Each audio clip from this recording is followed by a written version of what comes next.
झारखंड मुक्ति मोर्चा के केंद्रीय महासचिव सुप्रिया भट्टाचार्य ने एक बार फिर बीजेपी पर हमला बोला है। सुप्रिया ने दावा किया कि 3 चरण के लोकसभा चुनाव के बाद प्रधानमंत्री नरेंद्र मोदी घबरा गए हैं।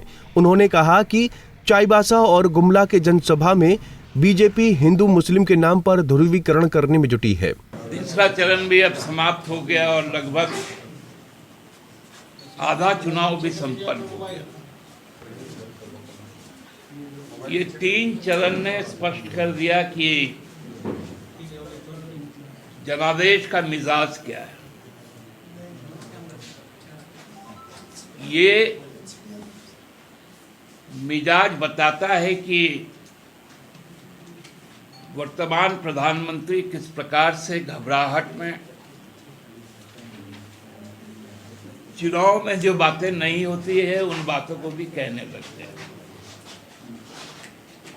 कौन भैंस खोल कर ले जाएगा,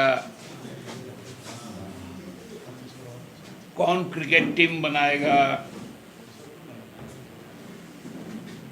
कौन मंदिर में ताला लगाएगा,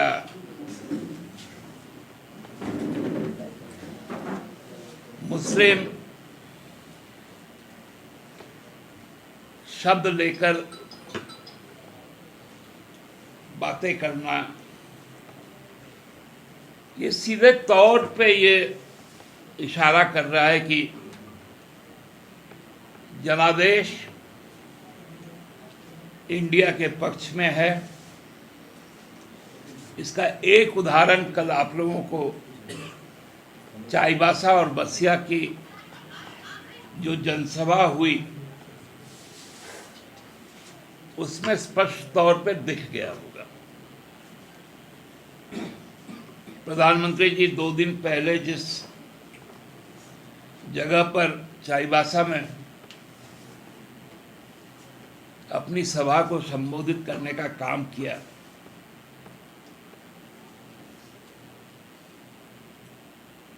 और उनके सभा में जिस प्रकार से एक गंभीर शांति बनी रही, उसी जगह पर उसकी 3 गुनी जनसमूह उभरी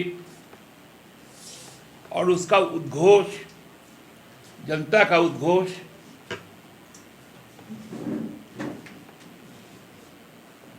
जिस प्रकार से सकारात्मक तौर पे सामने आया, और फिर बसिया में जो जयकारे लगे, वो स्पष्ट बता देता है कि झारखंड की तस्वीर क्या है। वहीं सुप्रिया ने कहा कि बीजेपी के सांसदों को ग्रामीणों के विरोध का सामना करना पड़ रहा है। उन्होंने बीजेपी नेता बाबूलाल मरांडी पर सवाल उठाते हुए कहा कि आखिर सरना धर्म कोड पर वो क्यों नहीं बोल रहे हैं। अब जब 3 चरण में यह स्पष्ट हो गया कि भाजपा बुरी तरह हार रही है,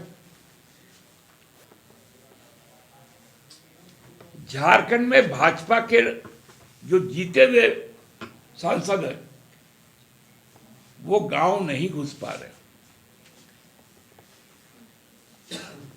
ग्रामीणों का विरोध का सामना करना पड़ रहा है। हर जिले से इस तरह की तस्वीरें आपको आ रही होंगी सोशल मीडिया पर, जिसमें बैनर लगाया गया है गांव के बाहर,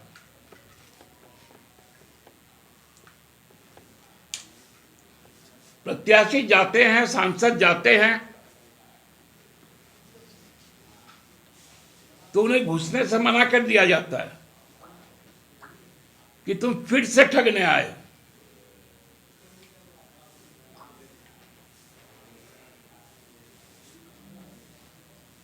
बाबूलाल जी क्यों नहीं बोल रहे सरना धर्म कोड पर?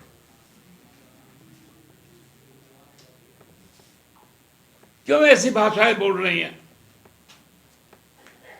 जिससे समाज में विष घोलने का काम कर रहे हैं? झारखंड की 14 लोकसभा सीटों पर एनडीए और इंडिया गठबंधन में कड़ा मुकाबला चल रहा है। अब 4 जून को ही पता चलेगा कि जनता ने किस गठबंधन पर भरोसा जताया है। पंजाब केसरी टीवी के लिए रांची से आशुतोष सिन्हा की रिपोर्ट।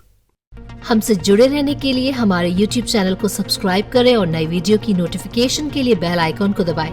अगर आप ये वीडियो Facebook पर देख रहे हैं तो लाइक जरूर करें और ज्यादा से ज्यादा शेयर करें। धन्यवाद।